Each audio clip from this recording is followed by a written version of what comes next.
ஆண்டவரும் இரட்சகருமாகிய இயேசு கிறிஸ்துவின் நாமத்தினாலே ட்ரூத் ஃபார் வேர்ல்டு சேனல் மூலமாய் மறுபடியுமாய் சந்திப்பதிலே மகிழ்ச்சி அடைகிறேன். கிறிஸ்துவுக்குள் பிரியமானவர்களே, இந்த நாளிலும் கூட நோவாவை பற்றி ஒரு சில காரியத்தை நாம் தியானிக்க போகிறோம்.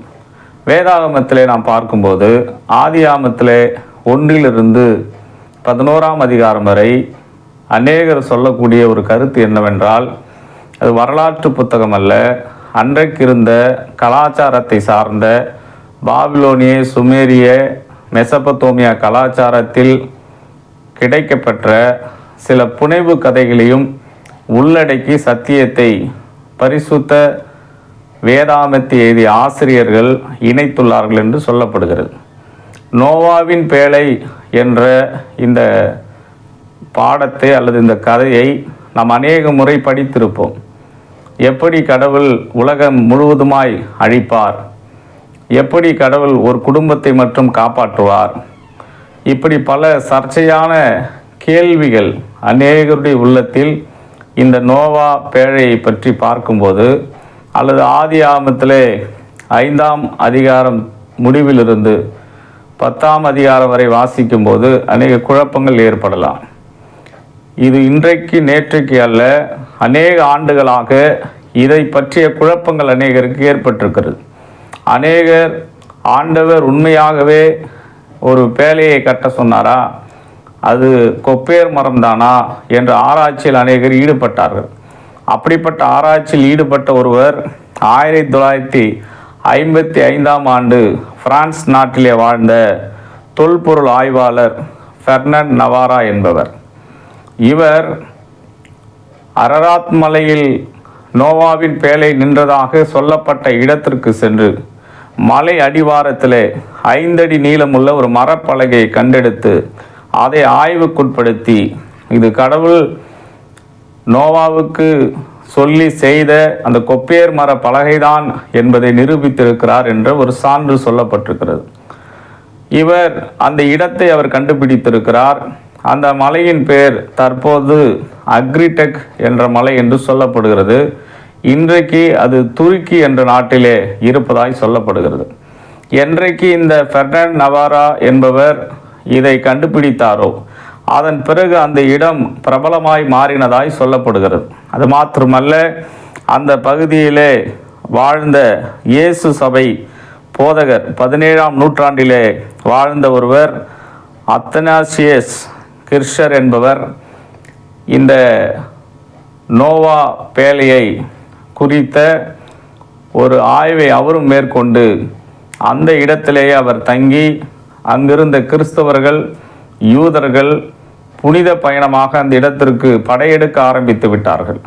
அப்படிப்பட்ட மக்களுக்கு 3 அடுக்கு பேழை மாதிரி அவர் உண்டாக்கி நோவா எப்படிப்பட்டதான மிருகங்களை எல்லாம் கொண்டு வந்திருப்பார், நோவாவின் சரித்திரத்தை விளக்கி கூறக்கூடிய ஒரு பணியை அவர் செய்ததாய் ஒரு குறிப்பு சொல்லப்படுகிறது.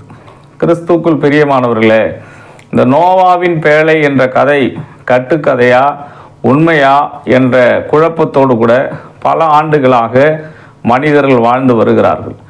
ஆனால் வேதத்தை இம்மட்டுமாய் வாசித்து வருகிற நமக்கு ஆண்டவர் ஏன் இந்த நோவா என்ற கதாபாத்திரத்தை நமக்கு அவர் வைத்துவிட்டு போயிருக்கிறார் என்பதை குறித்து தான் நாம் சிந்திக்க வேண்டும்.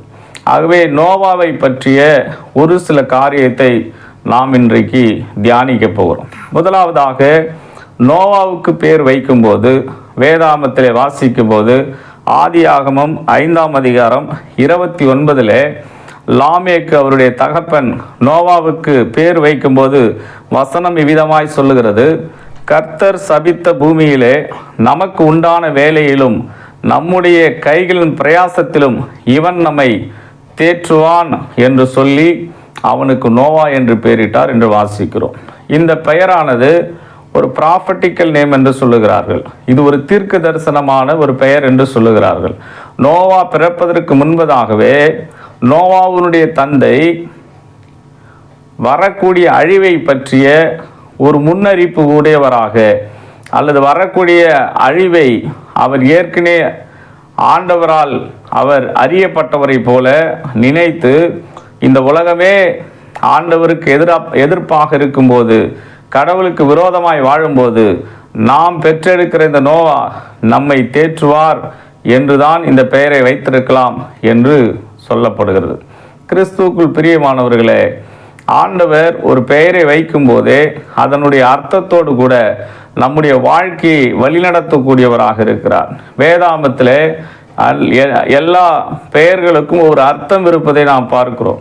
ஆபிரகாம் என்றால் திரளான ஜாதிகளுக்கு அவர் தகப்பன் என்று வேதம் சொல்லுகிறது. இயேசு என்றால் அவர் இரட்சகர் என்று சொல்லப்பட்டிருக்கிறது. அப்படி இந்த நோவா ஆண்டவரை தேற்றக்கூடியவராக அவர் காணப்படுகிறார், மனிதனை தேற்றக்கூடியவராக அவர் காணப்படுகிறார் என்று வேதத்திலே வாசிக்கிறோம். சற்று சிந்தித்து பார்க்க வேண்டும். இந்த அதிகாரத்தை நாம் வாசிக்கும் போது வேதாமத்திலே ஆண்டவராகிய தேவன் மனிதனை உண்டாக்கினதற்காக அவர் மனஸ்தாபப்பட்டார் என்று வேதம் சொல்லுகிறது. மனிதன் செய்த பாவத்தினால், அக்கிரமத்தினால் ஆண்டவர் ஏன் நான் மனிதனை படைத்தேன் என்று நினைக்கக்கூடிய அளவிற்கு மனிதனுடைய வாழ்க்கை மிகவும் கேடுள்ளதாய் காணப்பட்டது. அப்படிப்பட்ட சூழ்நிலையில்தான் நோவா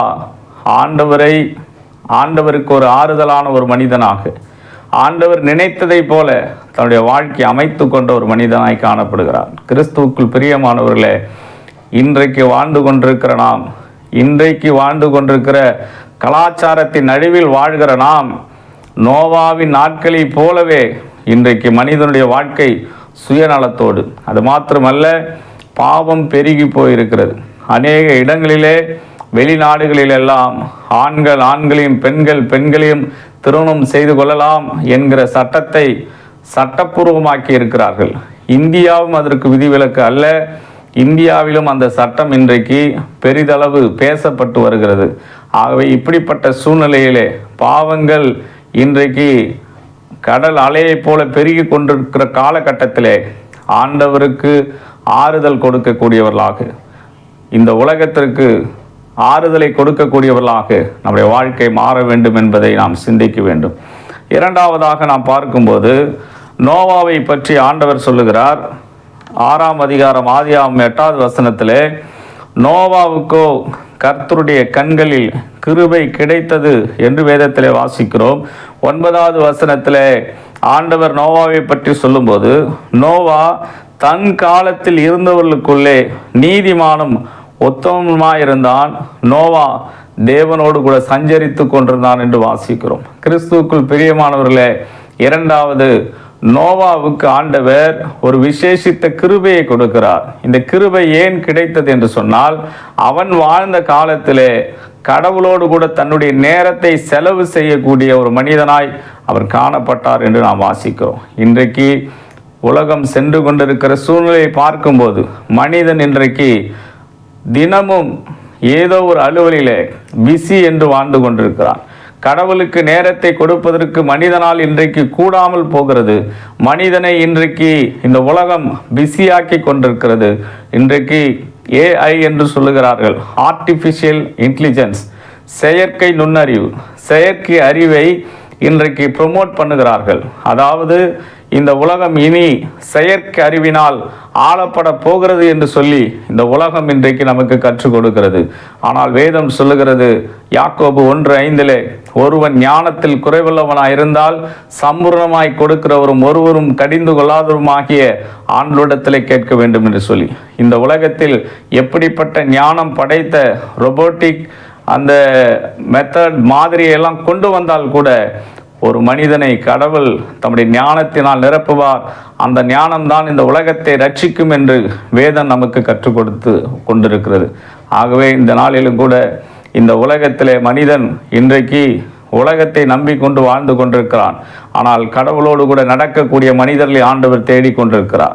இந்த உலகத்தின் பார்வையை அல்லது இந்த உலகத்தின் மாதிரியை நாம் பின்பற்றுவோமானால் ஆண்டவருக்கு நமக்கும் சம்பந்தம் இல்லாத வாழ்க்கையாக மாறிவிடும் என்பதை நாம் சிந்திக்க வேண்டும்.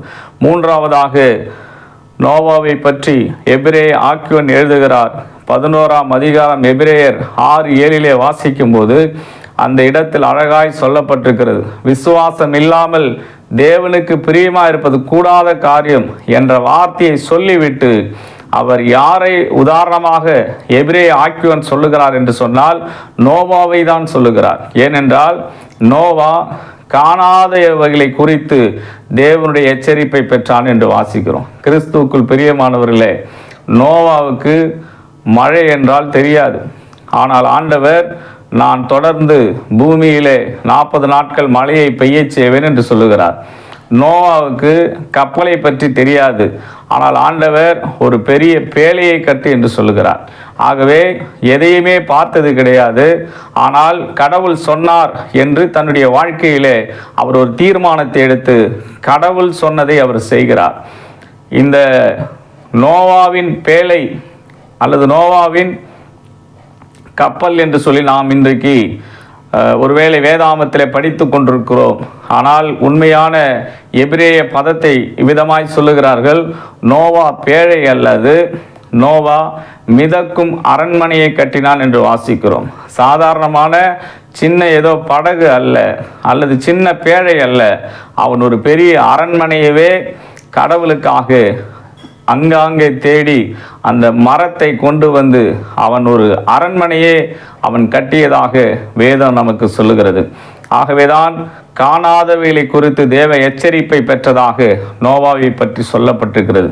கிறிஸ்துவுக்குள் பிரியமானவர்களே, ஆண்டவர் நமக்கு எதை சொல்லுகிறாரோ அதை நாம் தட்டாமல் விசுவாசித்து கண்மூடித்தனமாக கடவுளுக்காக நாம் செயல்பட வேண்டும் என்று வேதம் நோவாவின் மூலமாய் நமக்கு ஒரு எச்சரிப்பை கொடுக்கிறது. இன்றைக்கு 52 வாரங்கள் நாம் பிரசங்கத்தை கேட்கிறோம், வேதாமத்தை தினமும் படிக்கிறோம். அதுவும் இல்லாமல் பல தொலைக்காட்சிகள் மூலமாக, வலைத்தளங்கள் மூலமாக கர்த்தருடைய வார்த்தையை நாம் கேட்கிறோம், கேட்டுக்கொண்டே இருக்கிறோம். ஆனால் என்றைக்கு நாம் செயல்படுகிறோம், எப்போது நாம் செயல்பட்டிருக்கிறோம் என்பதை நாம் சிந்தித்து பார்க்க வேண்டும். எல்லா கிறிஸ்தவர்களும் செய்தி கேட்கிறவர்கள் அல்லது வேதத்தை வாசிக்கிறவர்கள் கீழ்ப்படிந்திருப்பார்களானால் இந்தியா எப்போதே ரட்சிக்கப்பட்டிருக்கும். இன்றைக்கு அநேகர் பொழுதுபோக்குக்காக திருச்சபைக்கு செல்லுகிறார்கள், அநேகர் ஆறுதலுக்காக வசனத்தை கேட்கிறார்கள், அநேகர் வியாதி சுகமாக வேண்டும் என்று வசனத்தை கேட்கிறார்கள், அநேகர் குடும்பத்தில் பிரச்சனை, எங்களுக்கு குடும்பத்தில் சமாதானம் இல்லை என்று கடவுளுடைய வார்த்தையை கேட்கிறார்கள். ஆனால் வேதம் சொல்லுகிறது என்னவென்று சொன்னால், இந்த வசனம் மனிதனுடைய வாழ்க்கையில கேட்பதற்கு மாத்திரமல்ல, அதன்படி செய்வதற்கும் என்று வேதம் சொல்லுகிறது. நோவா எச்சரிப்பை பெற்றது மட்டுமல்ல, கேட்க மட்டுமல்ல, கடவுள் சொன்னதை அப்படியே செய்யக்கூடியவராக இருந்தார். இன்றைக்கு நம்முடைய வாழ்க்கையை நாம் ஒப்பு கொடுக்கலாமா? நோவாவின் மூலமாய் நமக்கு ஆண்டவர் கொடுக்கிற ஒரு செய்தி என்னவென்று சொன்னால், இத்தனை ஆண்டுகள் கடவுளுடைய வசனத்தை கேட்டு செயல்படாமல் இருப்பாய் என்றால் உன்னால் எனக்கு என்ன பிரயோஜனம் என்று ஆண்டவர் ஒரு நாள் நிச்சயம் நம்மை பார்த்து கேட்பார். இந்த உலகத்தில் ஏதோ நாம் வேலை செய்யலாம், படிக்கலாம், எப்படி வேண்டுமானாலும் இருக்கலாம். ஆனால் கிறிஸ்துவுக்காக நாம் எதை செய்கிறோமோ அதுதான் மறுமையிலே ஆண்டவர் நம்மை அதை கொண்டுதான் நியாயம் தீர்ப்பார் என்பதை விசுவாசித்த ஆண்டுடைய சமூகத்திலே ஒப்பு கொடுத்து, ஆண்டவரே உமக்காய் எதையாவது நான் செய்ய வேண்டும் என்று ஆண்டுடைய சமூகத்தில் நம்மை அர்ப்பணிப்போம். கர்த்தர் நம்மை ஆசீர்வதிப்பார். கண்களை மூடி நாம் ஜெபிக்கலாம். எங்களை கிருபையாக நேசிக்கிற நல்ல ஆண்டவரே, உமது கரத்தில் எங்களை நாங்கள் ஒப்பு கொடுக்கிறோம். தொடர்ந்து உடைய கிருபையினால் எங்களை வழி நடத்துங்க. அநேக வார்த்தைகளை நாங்கள் கேட்கிறோம், செயல்பட ஆண்டவர் கிருபை பாராட்டுங்கப்பா. ஆண்டவரே, உலகமே சீர்கெட்டு இருந்தது. நோவா கடவுளுக்கு ஒரு ஆறுதலை கொடுக்கக்கூடியவனாக, கடவுள் பார்வைக்கு பிரியமானவனாக இருந்தார். அது மாத்திரமல்ல, நோவாவுக்கு கடவுளுடைய கிருபை கிடைத்தது என்று நாங்கள் வாசிக்கிறோம். தேவனோடு நடந்ததாக வேதம் நாங்கள் வாசிக்கிறோம். அப்பா, உலகத்தோடு நேரத்தை செலவிடாமல் கடவுளுக்காக தன்னுடைய நேரத்தை கொடுத்தார். அது மாத்திரமல்ல, காணாதைகளை குறித்து எச்சரிப்பை பெற்று கடவுளுக்காக பெருங்காரியத்தை செய்தார். நாங்களும் எங்களை அர்ப்பணிக்கிறோம். தொடர்ந்து வழி நடத்தும் மீட்பெருமுள்ள ஜெபங்களும் ஜீவனொரு நல்ல பிதாவே. ஆமென்.